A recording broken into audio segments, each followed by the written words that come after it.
Hello friends, once again welcome back to your YouTube channel learning deed. और यहाँ पर आपको पता है कि हिंदी की प्रैक्टिस मैं करा रही हूँ। हालांकि 30 क्वेश्चन आएंगे आपके यूपीटेट में, लेकिन पूरे 40 प्रश्नों की प्रैक्टिस सेट आपके सामने लेकर आई हूँ। और डेली हमारी क्लासेस प्रॉपर ऐसी चल रही है हिंदी की अगर बात करते हैं तो, क्योंकि आपका जो सिलेबस है उससे एक भी क्वेश्चन छूटना नहीं चाहिए। चलिए स्टार्ट करेंगे फिर बिना टाइम वेस्ट किए आज का सेशन। और एक चीज़ मैं गारंटी के साथ कह रही हूँ कि कोई भी ऐसा, जैसे मान लीजिए क्वेश्चन आपका है आज का कि कलुष का विलोम शब्द है क्या, तो इसका मतलब ये नहीं है कि कलुष जो है उसी के विलोम शब्द आपके एग्जाम में आएगा, लेकिन ये कंफर्म है कि विलोम शब्द से क्वेश्चन आएंगे। ये चीज हो जाती है। कोशिश करिएगा कि ज्यादा से ज्यादा आंसर आपके सही हो।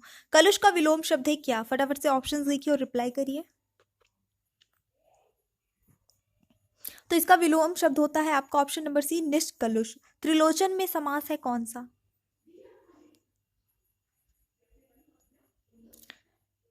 त्रिलोचन। तो यहाँ पे सही उत्तर हो जाता है आपका बहुब्रीहि समास है। ठीक है, यानी कि 3 नेत्र हैं जिसके, अर्थात भगवान शिव, जिसमें दोनों पद प्रधान ना हो, कि कोई अन्य पद प्रधान हो, बहुब्रीहि समास।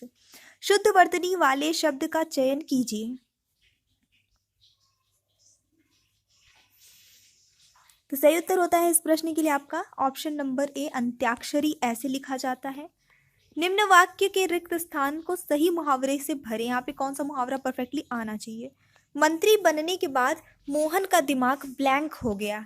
अब ब्लैंक नहीं हो गया है, मतलब उस ब्लैंक में कुछ आना चाहिए, तो फटाफट से देख लीजिए क्या आना चाहिए।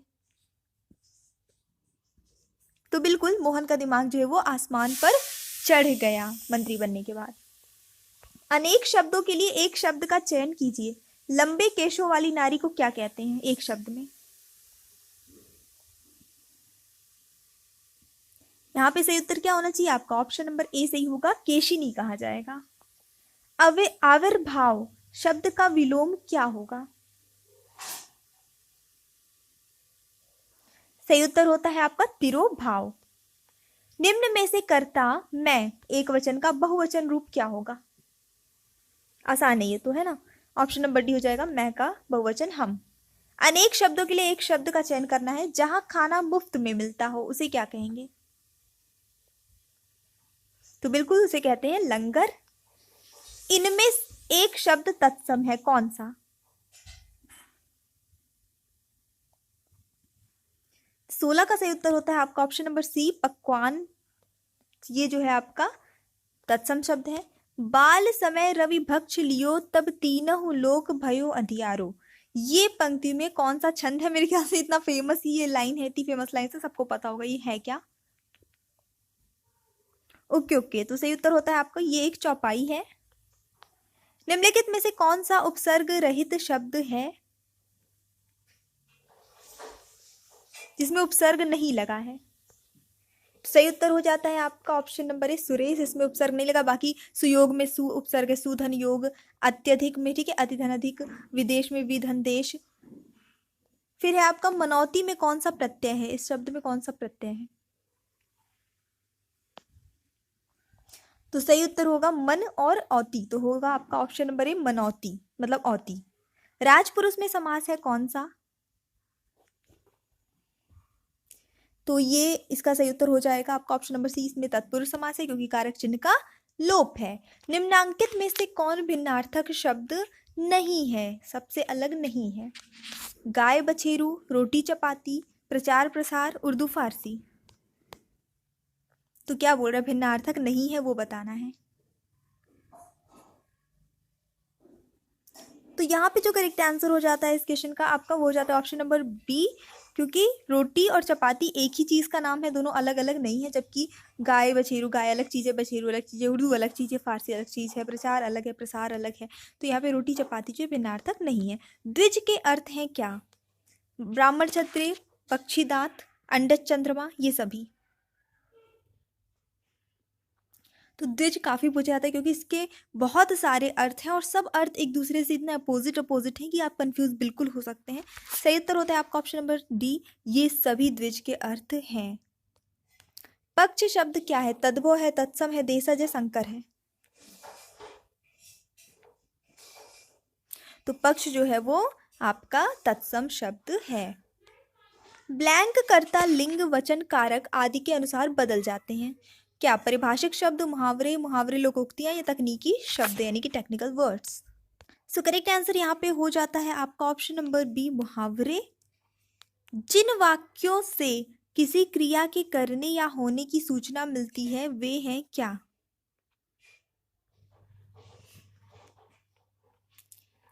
And the correct answer for this question is option number A, विधानवाचक कहलाते हैं। शुद्ध वाक्य का चयन करना है यहाँ पे आपको। कौन सा वाक्य शुद्ध है? मोहन ने सहायता मुझे दी, हो जाती है प्रेम और मोहब्बत, भैंस का दूध ताकतवर होता है, या भाषण प्रधानमंत्री देता है। तो यहाँ पे सही उत्तर होता है आपका ऑप्शन नंबर सी, भैंस का दूध ताकतवर होता है। ये सही वाक्य है, बाकी सब गलत है। ब्लैंक वाक्य में एक से अधिक उपवाक्यों का मिश्रण होता है। इसमें एक प्रधान उपवाक्य होता है और शेष वाक्य आश्रित होता है। तो इस वाक्य का प्रकार क्या होगा? किस प्रकार का ये वाक्य है? उत्तर सही होता है आपका ऑप्शन नंबर सी, मिश्रित वाक्य होगा ये। आटे दाल का भाव मालूम होना इस मुहावरे का आशय है क्या? फटाफट से देख लीजिए।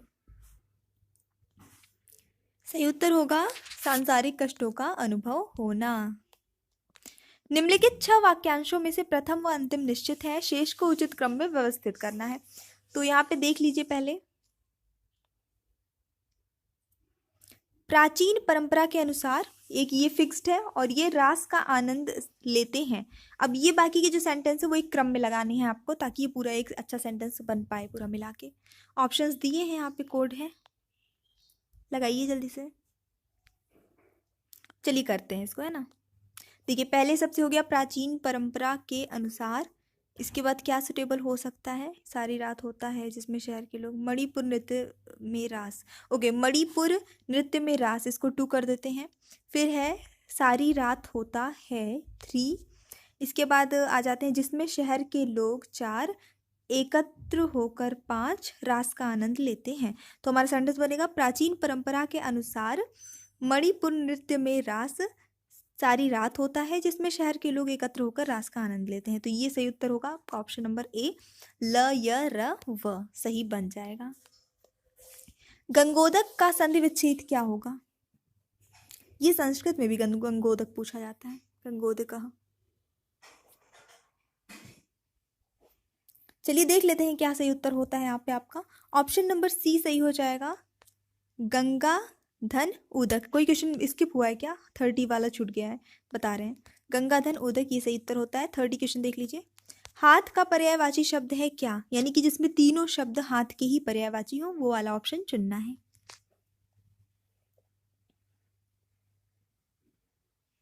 सही उत्तर होता है आपका ऑप्शन नंबर सी, हस्तकर पाड़ी। निम्न पंक्तियों में कौन सा छंद है? सुन केवट के बैन, प्रेम लपेटे अटपटे, बिसहे करुणायन, चितहि जानकी लखन तन।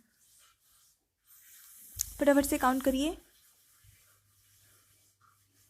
तो यस, यहाँ पे जो करेक्ट आंसर होता है आपका 32 के लिए वो हो जाता है ऑप्शन नंबर बी, सोरठा है। अच्छा, आपको एक जानकारी दे दूंगी, इंग्लिश की प्रैक्टिस के सेट के लिए कुछ रिक्वेस्ट आ रही थी, ज़्यादा तो नहीं थी, कुछ ही थी। मैंने पोल भी किया था तो कुछ ही लोगों ने इंटरेस्ट लिया था, क्योंकि हमारे चैनल पे ऑब्वियसली संस्कृत के लर्नर्स ज़्यादा हैं।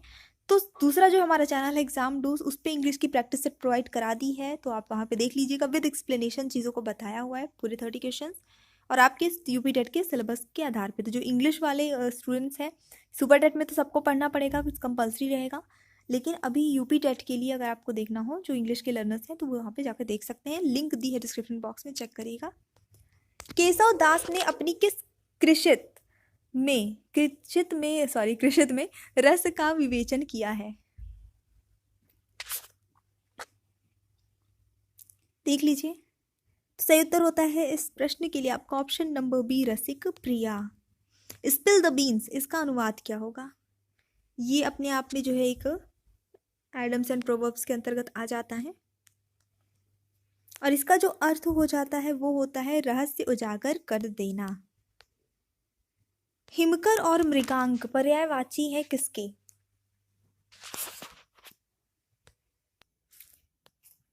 तो चलिए देख लेते हैं। यहाँ पे जो करेक्ट आंसर होता है वो होता है चंद्रमा के पर्यायवाची हैं दोनों।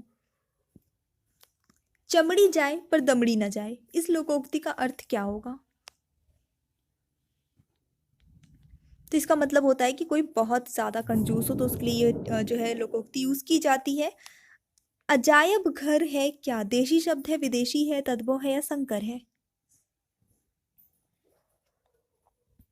तो यहाँ पे से उत्तर होगा आपका ऑप्शन नंबर डी, ये संकर शब्द है। कौन सा विकल्प विलोम युग्म है, यानी कि दोनों आपस में एक दूसरे के विलोम हैं? कौन से ऑप्शन में? विधि न्याय, गुड़ सगुड़, आशा अभिलाषा, थोक फुटकर। एंड यस, इसका तो इजी है क्वेश्चन। ऑप्शन नंबर डी से होगा थोक, यानी कि कोई चीज़ इकट्ठा अधिक मात्रा में लेना, और फुटकर मतलब कि रिटेल में लेना। निम्न शब्द युग्म के सही अर्थ भेद का चयन कीजिए। अनल आतप, अनल आतप, इसका सही अर्थ क्या होगा इनमें से? शीतल धूप, शीतल आग, आग धूप, इनमें से कोई नहीं। मतलब कि पहला वाला जो वर्ड है वो इसका अर्थ होना चाहिए, दूसरा इसका अर्थ होना चाहिए, ऐसे।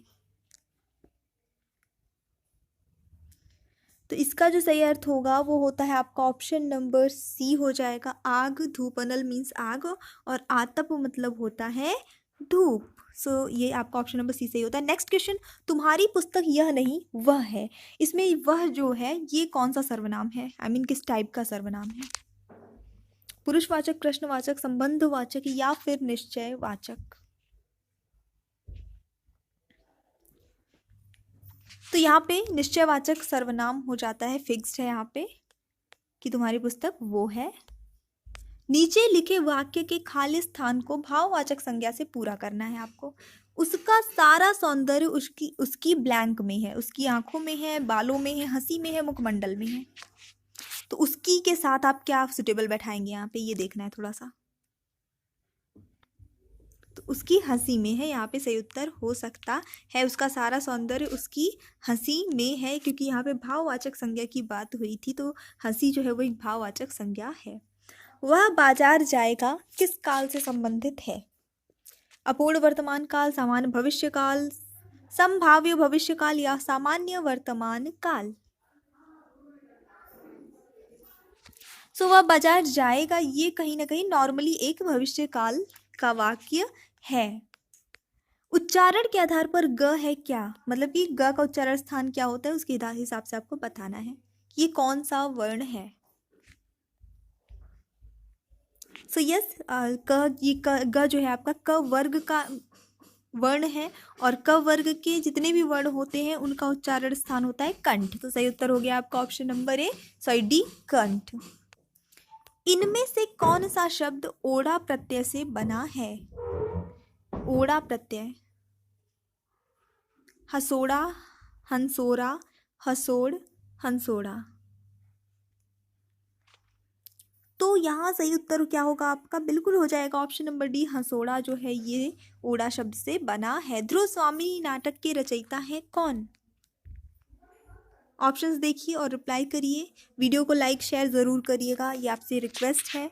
चैनल पे न्यू है, सब्सक्राइब नहीं किया है तो देखिए कर लीजिए, दूसरे चैनल को भी कर लीजिएगा, क्योंकि सुपर टेट की हमारी प्रॉपर क्लासेस दोनों चैनल पे डिवाइड होकर सब्जेक्ट वाइज चलेंगी, और प्रिपरेशन हम तुरंत स्टार्ट करेंगे बिल्कुल डिले किए बिना, और सिस्टमैटिकली चलेगा और एक ही चीज़ रिपीट नहीं की जाएगी। तो इस चीज़ का थोड़ा सा ध्यान रखिएगा कि चीज़ें रिपीट नहीं होंगी, जो क्लास आपकी मिस हो जाएगी वो मिस हो जाएगी, बाद में आपको वो एज अ वीडियो बाद में ही देखना पड़ेगा।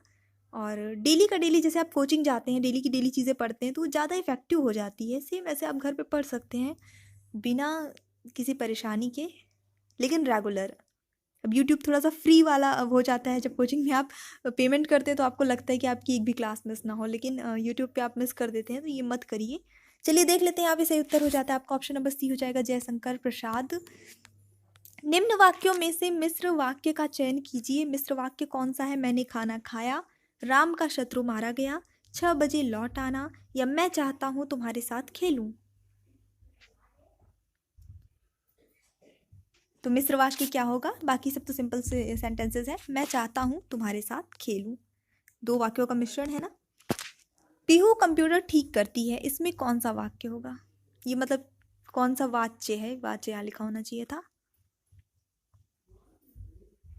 तो ये सिंपली आपका कर्तृवाच्य ही है, इसमें कोई भी कर्मवाच्य भाववाच्य जैसी चीजें नहीं है। वाच्य से एक प्रश्न आता है। निम्नलिखित वाक्य में कौन सा विराम चिन्ह छूटा है जो नहीं लगा है? वाह, यह कैसी विडंबना है। पूर्ण विराम, प्रश्न विराम, विस्मयादिबोधक विराम चिन्ह या निर्देशक चिन्ह, सॉरी। करेक्ट आंसर होता है इस क्वेश्चन के लिए यस, आपका ऑप्शन नंबर सी, विस्मयादि बोधक चिन्ह यहाँ पे ऐसा लगा होना चाहिए था, तो ये इसका सही आंसर हो जाता है। और कितने सही हुए आप ये कमेंट करके जरूर बताइए। If you like the video don't forget to like, share and subscribe. So thanks for watching, keep studying and bye bye.